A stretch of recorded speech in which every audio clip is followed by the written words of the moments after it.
Welcome back to another episode of the Career Confidence Podcast with myself, Georgie Hubbard. And again, joining me on the hot seat is my business partner and a co-host, Pamela Caldwell. Great to have you back again. I love it. Cannot wait to get right into this conversation. We've got a good one today, actually. We do. It's a fun one. We've got a fun one, right? So Pam and I, just for context, everyone, have been, we've worked together now for, 10 years. Yeah. Because we worked when did you arrive in Australia? Do you know what? Honestly, I actually can't believe it's 2025. Years are blurring into one. Let's just say, definitely 10 years. 2015, I arrived in Australia and we met that week. So exactly 10 whole years. 10 whole years of friendship. We worked together, obviously, before we set up our business, CH Solutions. And I think I was your first friend in Australia. You were. Whether you liked it or not. No, honestly, I had grown up in a really small town, so I didn't realise that I had never had to make friends before. I just grew up knowing everyone that I knew. We all went to school together. Then me and my best friends went to university together. And I thought, this is a bit different. And I remember meeting with you and you just went, do you know what? You and I are going to go on. Let's go for a coffee this weekend. I thought, okay. I remember calling my fiance at the time saying, guess what? I'm actually meeting with someone for a coffee this weekend. So I was so excited. Oh, if only dating was that easy, right? But we're not gonna get into that. But no, we just instantly clicked from day one, and it's been a wonderful friendship ever since. And we didn't ever think we would have our own business together when we met on that day. But I think, it's been a hell of a journey, and I just want to hold space for something now. So obviously we have just come up to our 7th year in business together. And I think it's really important to pause and reflect on some lessons learned. And also I want to make these lessons very relatable to career as well, because there's a lot of synergies between having a business and getting ahead in your career as well. So everything Pam and I are going to talk about today, you can relate into your career, into your life as well, because we've learned some lessons the hard way, and we've made some mistakes. We've done some good things in those 7 years as well. But I think we'll just kick off with this, right? Because I did read these stats the other day, and I just want to hold space for this as well. So apparently, according to Google and all the research out there, approximately 77% of new businesses survive their first year, meaning about 23% fail within that period, right? So that's the first year. Only 70% of business survive their first year. 5-year mark, by the end of the 5 years, around 48% of businesses have failed, indicating that just over half make it past this point. Okay, it's 5 years. 10 years, we're not quite there yet. So this is the goal. Don't jinx us. After a decade, approximately 65% of businesses have closed, leaving about a third still operating. So we're in between the 5 and the 10. But I just want to say, great work. So what you're actually let's start this podcast with saying, we were amazing. We've done well. Yeah, that is such an achievement, isn't it? Well, let's just also just say this, and this is for everyone listening to this as well. What a hell of a 7 years it has been, right? If you had told me in 7 years we had navigated a global pandemic, an economic downturn in tech, it's just been a wild ride. In that as well, you've had another baby. I've moved another states. Wild ride. I've moved states. I've moved to the Gold Coast. I moved back to Melbourne. There has been a lot going on in that time as well. There's been a lot. Yeah. There's been a lot. Yeah. But do you know what? That is it doesn't matter what you're doing or what stage of life that you're at. My mum used to always say, the only thing constant in life is change. Correct. And sometimes that's positive. Sometimes you're going to come up against your challenges. Mm-hmm. But looking at it just from a bird's eye view, the main thing is that you need to keep putting one foot in front of the other. And believe you me, 2023, it felt like just that. Yeah. That was one of the toughest years that I think that we've had in business, was 2023. Agreed. Yeah. I think when COVID first hit, that was a shock for everybody. Everybody was scrambling, didn't really know what to do. Mm-hmm. But I think because we had already sort of worked remotely for a couple of days, we were sort of okay, so we're just going from sort of 2 days from home to 5 days from home. And it was like still a bit of a shift, but it didn't feel as, we kind of had everything sort of set up. It was just sort of navigating the team at that point as well, making sure they were all set up for success 5 days a week. And that was tough in different ways because it was just all about adaptability at that point. But like, I didn't sort of it was really weird. It's like, I felt a sense of calm still during COVID. Bless you. Oh, bless me. But I think that, the toughest year was 2023 when we really saw that tech decline. All of our clients had turned the tap off. They weren't hiring. That was really tough times. And we had to have some really difficult, honest, hard conversations. But what I actually would just say is this, and I think this is something that, again, is probably a lesson for people listening to this as well. We instantly took responsibility for where we were. Not once did we blame the market, blame our clients, blame the industry, blame each other.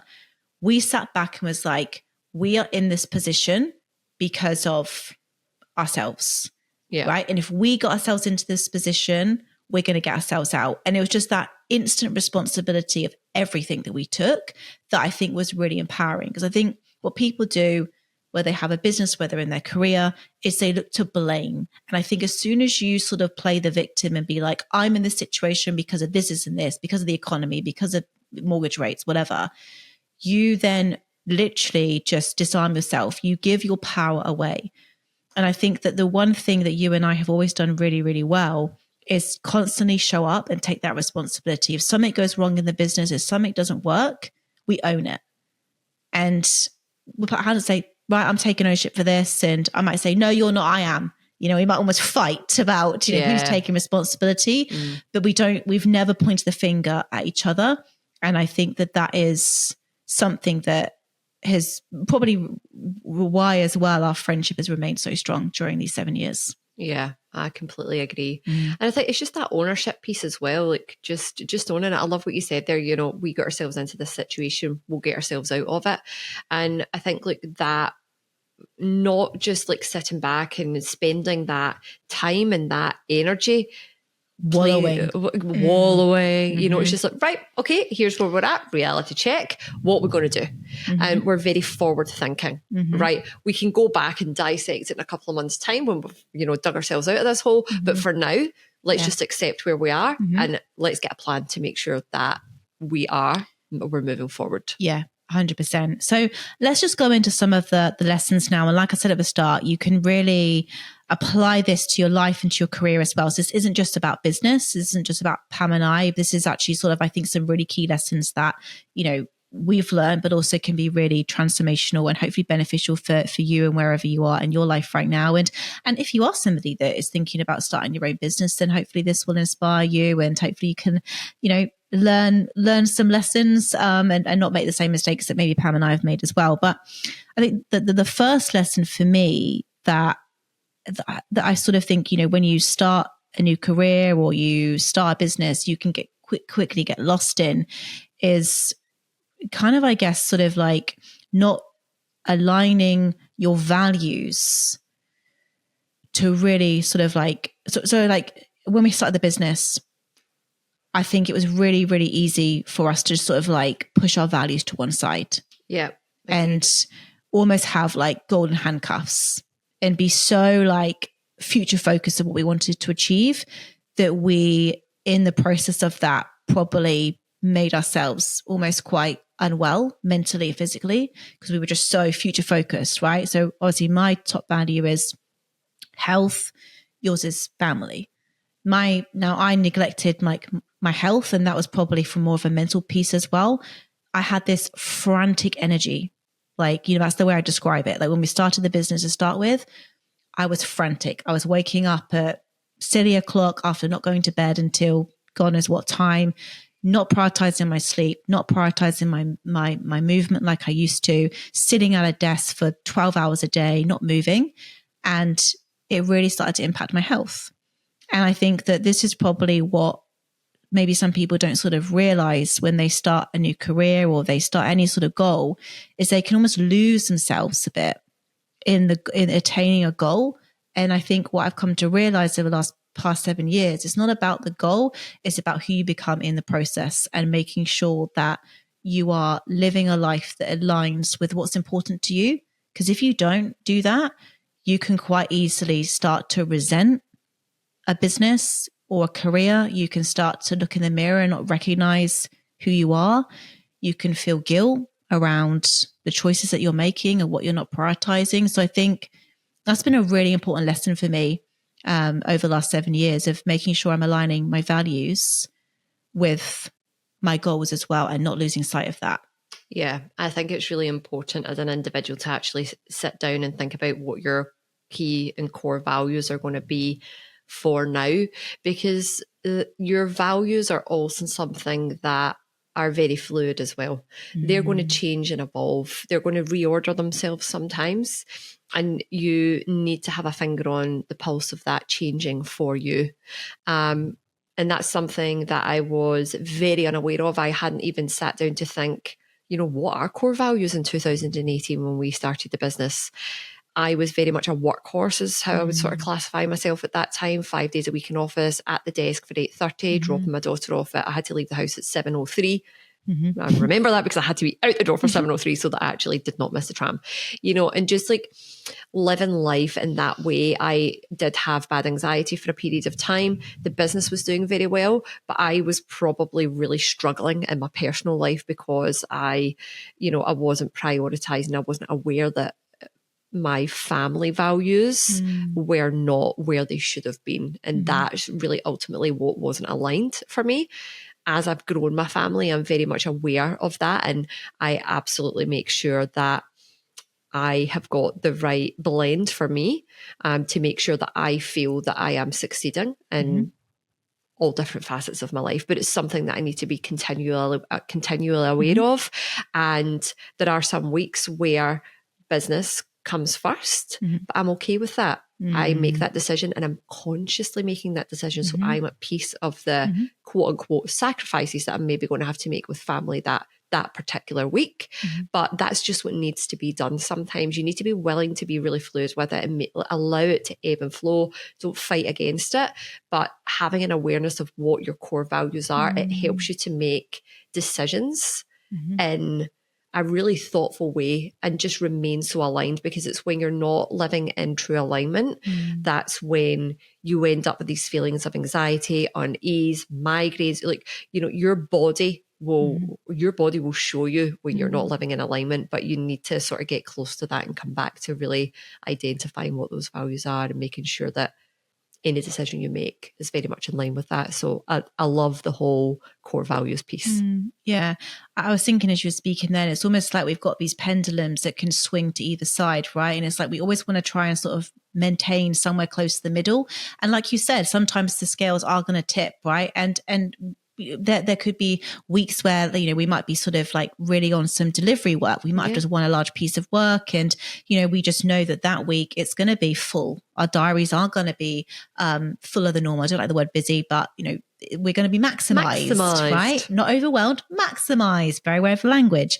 So we're going to be maximized that week. And it's like, okay, time management needs to be really on point. Okay, maybe I'm going to if I want to get a workout in, maybe I'm going to have to get up a bit earlier this week to make sure I get to the gym and, still get my steps in. And for you, it's like, right, okay, when I'm with the girls, I'm going to be super present, at bedtime, bath time. I'm going to put my phone down and I'm going to allocate those solid 2 hours to my girls because this week's going to be about quality over quantity. And it's like, just checking in with yourself. But I think we didn't do this to start with and it cost us greatly. And there's a beautiful quote that Tony Robbins says, and it's just stuck with me. He says, success without fulfillment is the ultimate failure. And that just, when I heard that quote, I just stopped and I thought, I don't want to live my life being like, look at everything that I've achieved and accomplished. Look at my career title and this and this and this. But deep down, I'm miserable and not happy. And I think we need to check in with ourselves as we go through our lives and we progress in our careers, in our businesses and whatever that is. But it's making sure you're climbing your own ladder and defining what success means to you. That is absolutely key, which leads me on to lesson number 2, quite nicely. Don't compare yourself to others. Oof. I'm very good at this. You are, I'm not. This is probably more me lesson. I honestly, I can't tell you why I just don't really do that. Mm-hmm. I just don't subscribe to comparison. I don't anymore, but I did at the start. I'll be honest. I have to be honest with that. I almost used it as fire. I used it as like fuel. I'm going to be the best and I want to be better than that person. It's like, it was that energy filled. Right. But then you driven listen by to ego as well. Some of the top sportsmen, right, in the world, you know, like Michael Jordan, the basketball player. Did you watch his documentary? Yes, right. It was very he used good. to make up stories. I know. That people were out to get him, this and, you know, full-blown scenarios. And ultimately he was the best at what he did. But again, it's about knowing who you are as a person and really connecting with that, and who is the person you are and who is the person that you want to be. But I think, look, fundamentally, again, it comes down to just like knowing what you want out of life and being happy with your life. And I think if you feel a sense of peace and a sense of happiness with your life, your relationships, your career, then you're not going to be looking over the garden fence. I think it's good to look for sources of inspiration. Fantastic. But comparison can be the thief of joy. I truly believe that. And even in life, the likes of social media, I had one of my friends at the start of January. She's a school teacher. She had the full 6 weeks off. She's not got her own family. So it was like a lot of free time. She ended up deleting Instagram because she felt like it was actually having a negative impact on her mental health, because she went down a rabbit hole of following all these fashion, beauty, and it was actually really impacting how she felt about herself. That's a complete non-work example. Good self-awareness though, by the way. Yeah, so she's deleted it, and she feels so much better. But I think it was just, again, that doom scrolling and just like spending her time in the wrong place. But that comparison, it can steal your joy and make you not feel good about yourself. Oh, absolutely. And I think like now I only compare myself to the person that I was yesterday. And, you know, like as long as I feel like I'm making progress in my life, and not just in my career, my business, but, you know, when it comes to my relationships and my health and things like that, it's like I've got a bit of a more holistic view now to life. I think when we first started the business, I was hot off, you know, being a top consultant in a very intense sales role in recruitment. And I just brought that energy into the business, and it was just like, go, go, go, go, go. And, you know, and look, I won't lie, it probably did serve us well to start with, but that wasn't sustainable. And I think had I kept on going at that pace, I would have burnt out. I'd have been absolutely exhausted, and definitely not in a really good headspace. And I think the final sort of thing that I want to sort of leave people with as well before we move on to the next lesson is that the reason why you can't compare yourself to somebody else is because you don't know what that person has done, what they've had to sacrifice, what they were prepared to sacrifice to get to where they are, right? So I can look at other, let's just say, recruitment agencies now, and I can be really, truly inspired by what they're achieving, right? But the founders of that business will probably have totally different values to me, totally different values, right? Like, and I've got to be aware of that. And I think a life of purpose and fulfillment and joy is a life that is lived in line with your values, like we said in point number 1. And I check in with myself often. I think, have I done everything that I enjoy doing today? And not every day that's going to happen, but you know, most of the time, you know, I do wake up and I get to do something that I enjoy in the morning. I get to sit and, you know, have my morning coffee in silence. And these are sort of little things that I really appreciate throughout my day. And that's important to me. And I think that's really, really key when you sort of look at somebody else.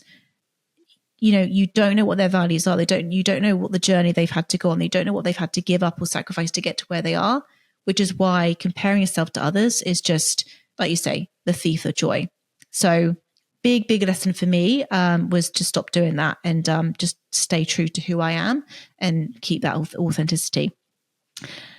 Point number 3 and lesson is investing in yourself. I honestly believe your career and your business will only grow as much as you do. Agree. Yeah. Look, even as in such a simplistic term, honestly, when we started in the business in 2018, I didn't even know the concept of core values. I did not know what a core value was. So it's just like, it's these small things. It doesn't even have to be like learning the new technology or stepping up in your career. There's so many life lessons that are to be learned as well, but absolutely investing in like your own development. And I think one thing that can be really important and as a person is to actually invest time in your own personal development and really understanding yourself. I think that can really help propel your own career, but also propel your life as well, and make sure that all pillars of your life are really fulfilling. So I didn't really embark on any sort of personal development journey until I actually started the business. And how I've grown and developed over the past 7 years as a person has been massive. That's also been a bit of a journey of maturing as well. You know, I was in my early 30s, with just embarking on my first sort of experience in motherhood as well when we first started the business.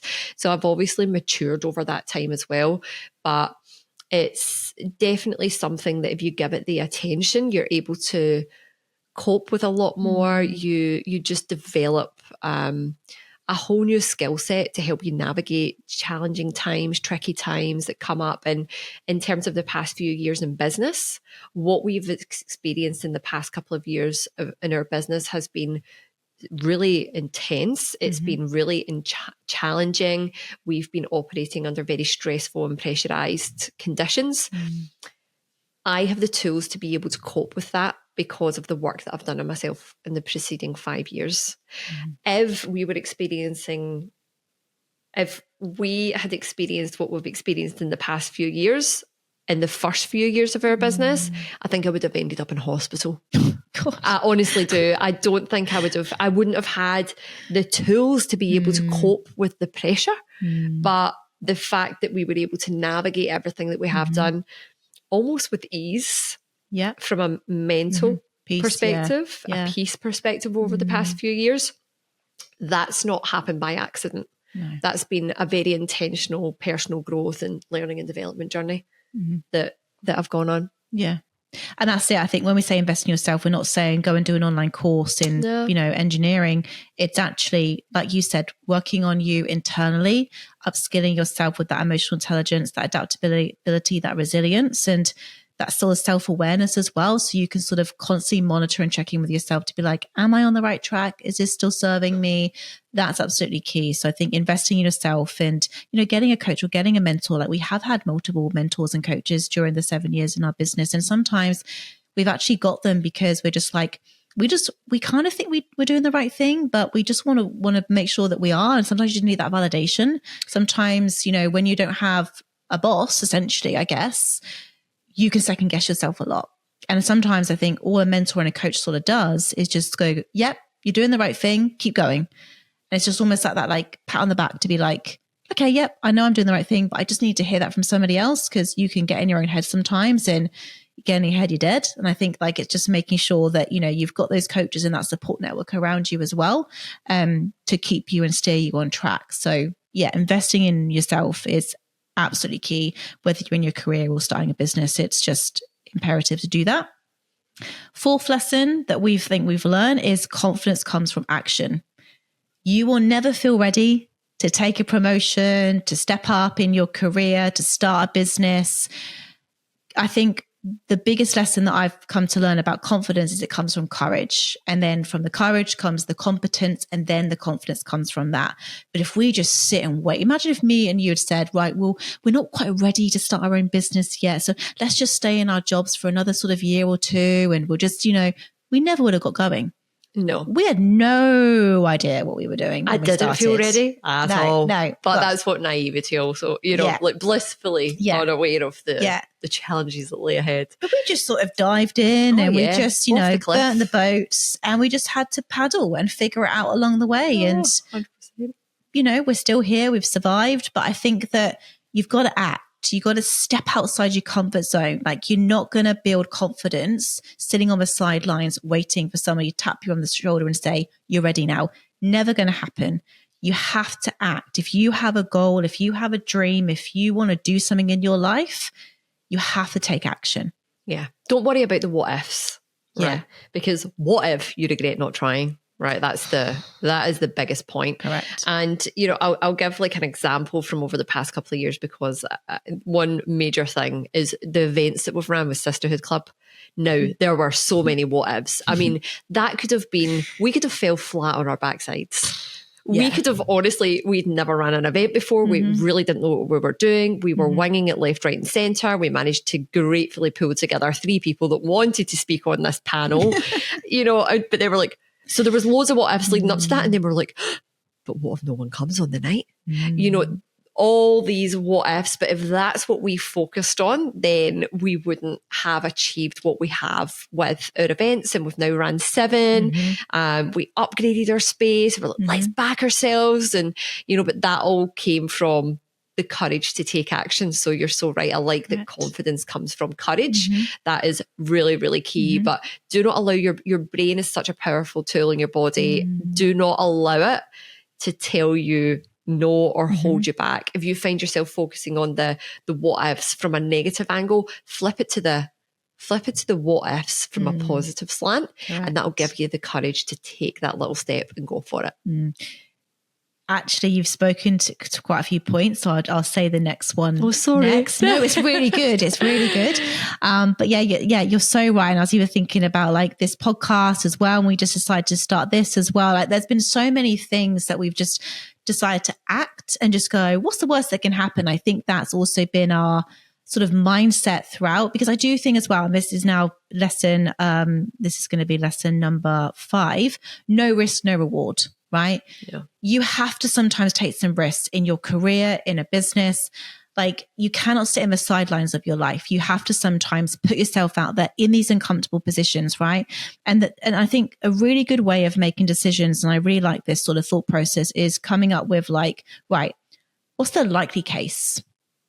What is the likely case of this going well? Let's write that down. What's the worst case? If I do this thing, if I go for that promotion, if I put my hand up to do that speaking gig, what's the worst thing that could happen? Just get it all out, because you're going to think it regardless, right? Because that's what our brains are trained to do. Our brains are trained to look for danger. That is how we've evolved. That's why we're still alive and we're not extinct. Our brain is wired to look for all the negatives, not the positives. The next thing is, what's the best case? If this was to go so well and I was to absolutely excel at this new thing I want to try, what would that look like? And I think you can always then come back to the likely case. And what I've always found when I'm making decisions, if I look at the worst case, I go to myself, well, if that was to happen, would it be that bad? And 9 out of 10 times I go, oh, that would suck. That wouldn't be ideal. And yeah, my ego might be a bit hurt, but do you know what? I'd wake up the next day, I'd still be breathing. My life would move on as so would everyone else. But I think we have a tendency, you're so right, of like focusing on the worst case scenario, all things that could go wrong. Why not to do something? And I think we're really, really good at this as human beings. We focus on like if I said to you, what do you not want to happen? Within seconds, you could probably list off everything. If I said to you, what do you want to have happen? You'd probably go, well, think about that. Case in point. Yeah. We are wired for negativity. We absolutely are. Now, you might not remember this, but I do. Oh, so when we first started CH Solutions, our tech recruitment firm, we started that with a bit of a jolt. I probably was not ready, but I had to take action immediately through some reasons that we can all, discuss over a wine one day. Anyway, we had to start the business probably a bit quicker than, what we had anticipated. I earned a really decent income at that particular point in time. I had a 1-year-old daughter. I was in dire straits. I thought, I do not have enough money to be able to afford daycare, this, that, and the next thing. What the hell am I going to do? And do you remember we sat down and you actually did this with me? Right. What is the best case scenario? What is the worst case scenario? And what is the likelihood scenario? And the worst case scenario honestly was, if we do not manage to get clients on and do this number of placements by this point, I get a job. Yeah. Right? Yeah. And knowing that was the worst case scenario, I thought, a job and a credit card. Yeah. Hi, Dad. It's me. Yeah, I know I'm 30, but can you pay my bills?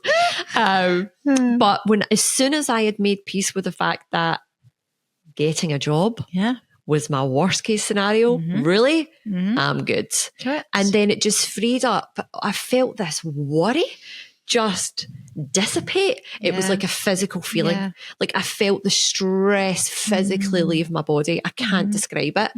And then I was free to just go. Yeah. And go we did. But your point to, you could say that this is your journey with the podcast as well. You need to be consistent. And now, 7 years on, there is not a day that goes by that I am not grateful for the life that we have created through the business that we have built. I am full of gratitude and, all the feels for what we've achieved over the past 7 years. But again, that's not happened by accident. No. It's been 7 years in the making as well. And it's been a lot of getting comfortable with being uncomfortable. It's been a lot with having courage. It's been a lot of stepping up and taking action. It's been a lot of making a lot of mistakes and having to take ownership with that and make peace with those mistakes. And it's been a whole journey. But again, without starting, I wouldn't be in this position where I do wake up to every day feeling so grateful to my 30-year-old self for really taking that leap. Yeah. And again, no risk, no reward. No. And that's why, when you do compare yourself to other people, like if somebody was listening to this podcast right now and was like, oh, it's all right for you and Georgia, you've got your own business and but that hasn't happened. Like you just said, it's like, it's like, don't compare yourself to somebody that's 7 years that's been doing this 7 years so far, right? You might be at the start of your journey. You might have been doing this for like 7 hours, 7 days, 7 weeks, right? You cannot compare yourself to someone that's been doing for 7 years. You can definitely learn from them and be inspired by them and reach out to them and ask them what they did and what mistakes they made. If they could go back and do things differently, what would they do? But that's such a key piece. And it is no risk, no reward. You and I could have happily just plodded along, stayed in the jobs and not done this. Yeah. And who knows where our lives would be right now? Maybe they'd be in a really good spot. Maybe they wouldn't. Who knows? But we did take the risk. And I think you have to in life weigh it up and what makes sense to you right now. Like you might not be in the financial position to start something new or, change jobs or change careers. But what is, again, worst case, best case, likely case? If you apply that to any decision you make in your life, get out your fears because they're gonna fester, they're gonna marinate if you don't get them out and speak them into being anyway. But as soon as you say something out loud, it just loses power over you. So I think that's such a good way of making a decision, but definitely no risk, no reward. We have to take some risks in life, calculated risks. And again, like I said, confidence comes from action as well. 2 more lessons that I want to just drive home before we wrap up today's episode. And again, please reach out to Pam and I what you're enjoying about this. And, if you want us to sort of dive into any of these points more, we'd be happy to do so. But the 6th point for me is investing in your network. I think over the last 7 years, what myself and you have done really well at is just staying in contact with people, when they've moved into sort of new positions, when they've changed companies. Obviously we've now built sisterhood clubs so we can really start hosting our own events and creating our own community. But I feel like we have really invested, and probably I've actually taken this more seriously in the last sort of 3 years, I would say, but investing in who we surround ourselves with, who we're in the rooms with, who we're staying in contact with, who we're taking out for coffees, who we're buying lunches for, but making sure that we are investing in our network constantly.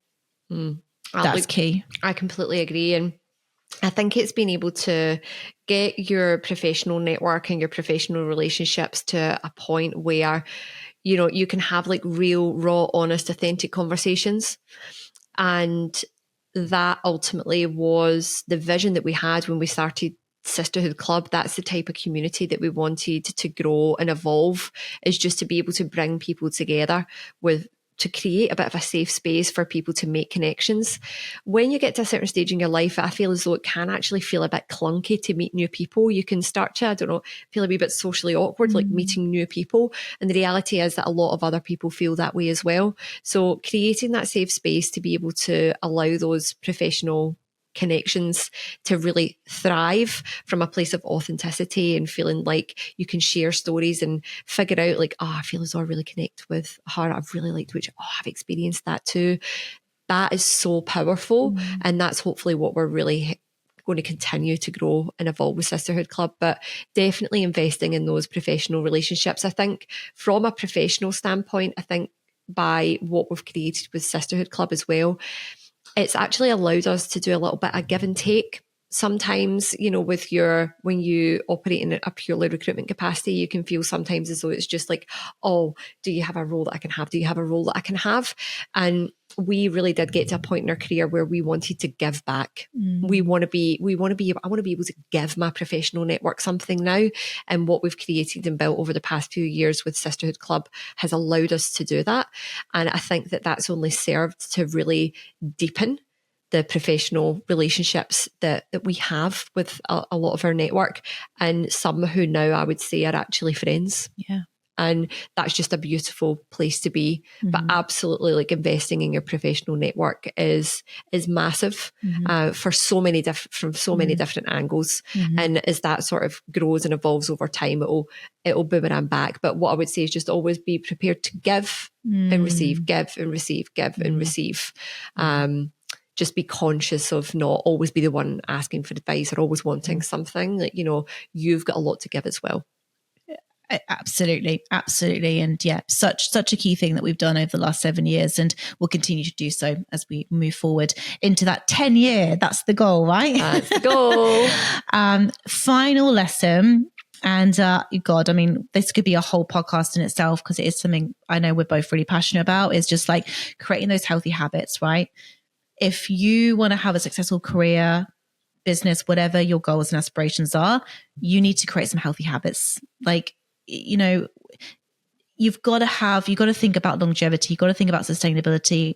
As I said at the start, had probably you and I operated the way we did the first 2 years of running this business, we probably wouldn't be in business now. No. I think what we have got really good at over the years, and what we've had to really improve upon, is checking in with ourselves and each other to be like, do you know what? I need to finish a bit early today, because I just need to just go for a walk, go to the gym, go and have a sauna, go and get a massage, run myself a bath. But I need a bit of decompression now. It's been go all week, and I just actually need to just tool down early tonight and just do something for me. And I think that these mini breaks in the month, in the quarter, and throughout the year have been so crucial to keep us, one, motivated, keep our mindset in a really good space, keep us healthy as well. Because without energy, you can't do anything. Like, if we get sick, we don't operate well. You know, we can't run our business. No. Right? So it's like, people need to, and I'm saying this for myself as well, constantly invest in their health, because if you fall sick, like, you know, you're not going to progress in your career. You're not going to be able to get your work done to your full capacity. So I think it's really, really important. And this is probably still a journey, still for us both, I guess, because we can get so in it sometimes. Yeah. But it is just noticing when we do need that break. And you and I have probably come to points where we're like, we need a break. And I think, it's okay. Yeah. It's okay to feel that way. Yes. But take the break. Correct. If you get to the point that you feel that way, take the break. Yeah. Because you and I, that's a problem that we've had a lot of the time. We've got to the point where we've been like, I need a break. And we've just battled through it. And that's when, you know, we've potentially landed ourselves in a place of overwhelm and not feeling particularly good. No. And I did it last year, and I ended up with a terrible, terrible cold. Yeah. I have not been that sick, and I actually do not recall.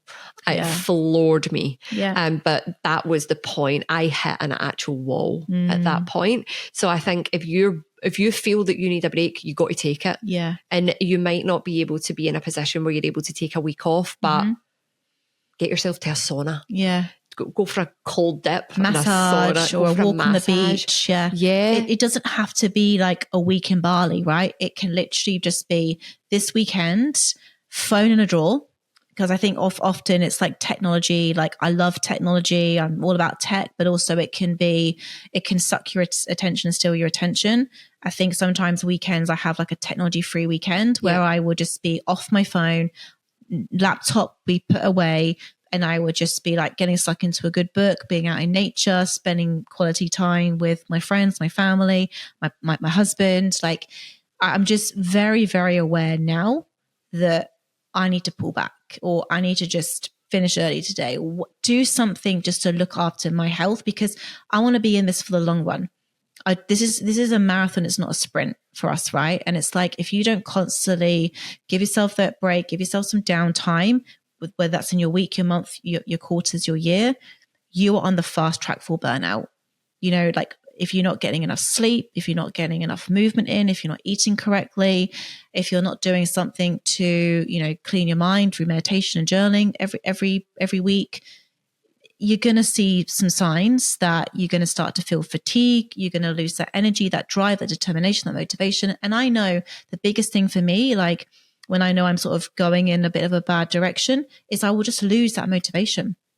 It's really interesting. It's like, if I feel like I'm feeling a bit exhausted, I'm like, oh, I can't, but I'm not feeling it today. Yeah. And I will still do it, because at the end of the day, I will still act despite of how I feel. But I also know that's a sign that, oh, okay, I'm probably burning the candle at both ends a bit now. I need to pull back. So I think it's recognizing that if you want to have a successful career or start a business and be in this for the long run, you do need to look after yourself. Absolutely agree. I think just look, I'm incredibly busy, and obviously I have a young family as well that I want to be able to show up for. So really looking after myself is something that, from a health and fitness angle, is something that can very easily become bottom of the pile next to my husband. Oh, poor Jamie. But I have honestly made such a conscious effort to really make sure that I'm prioritizing my fitness the past couple of years, and I honestly notice a difference massively. Actually, since the turn of the year, there's not a day gone by that I've not done a workout.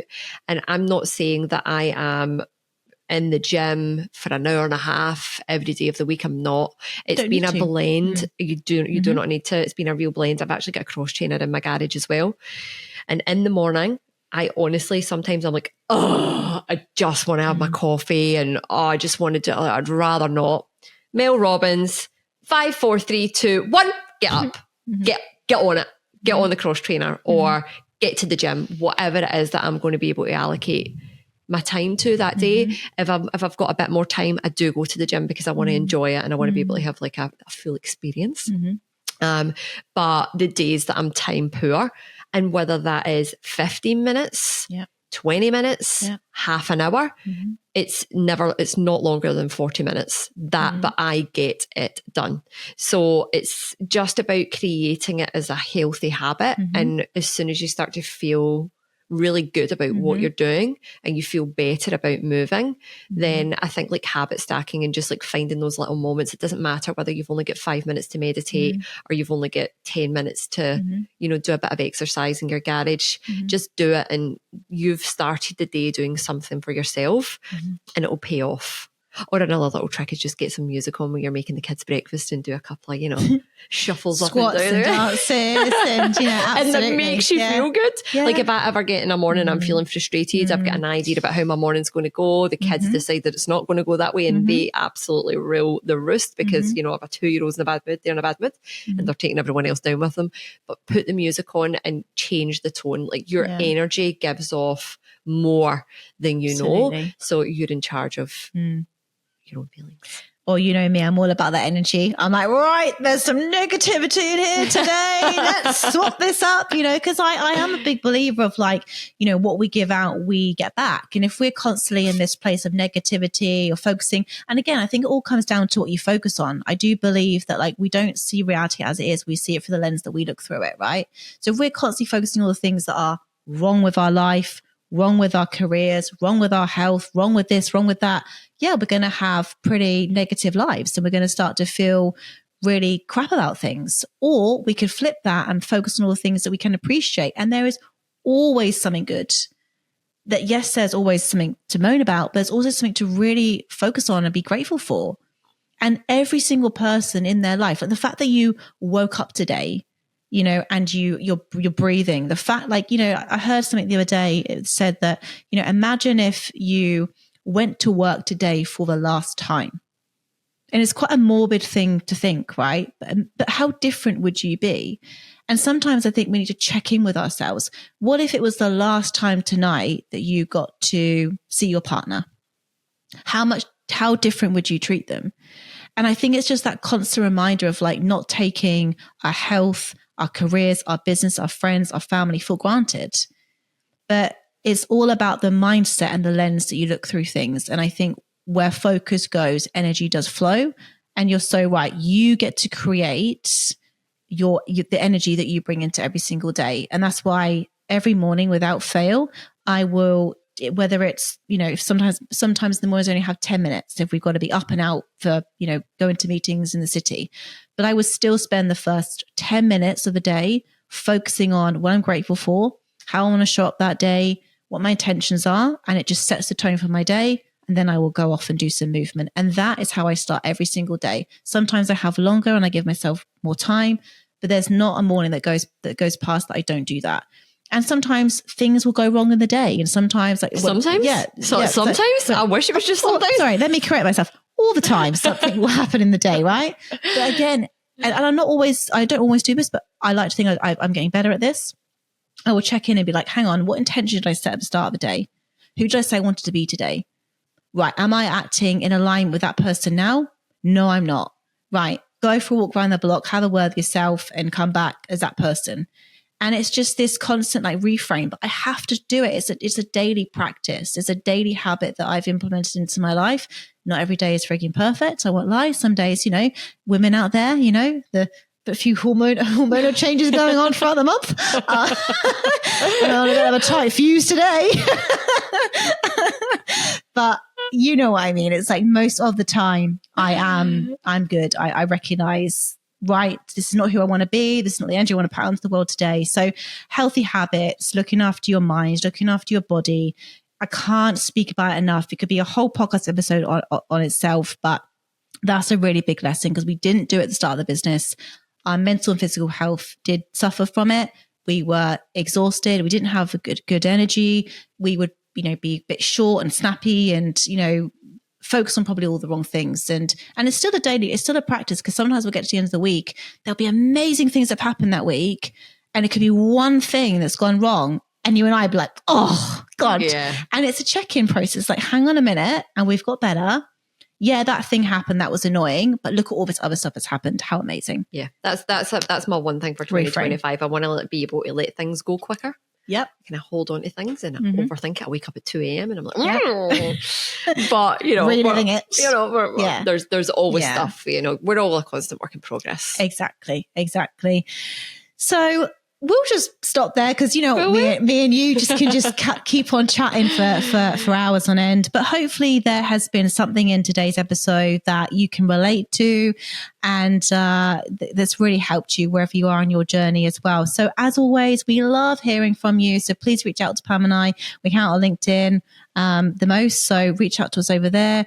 And we hope to do many more of these episodes for you this year. So the biggest way you can support us, if you want us to keep doing these, is just subscribe, like, comment on this episode today. It all helps to make sure this podcast continues to grow and hopefully impact many lives. But thank you so much for tuning in today. And I hope you have a wonderful week wherever you are.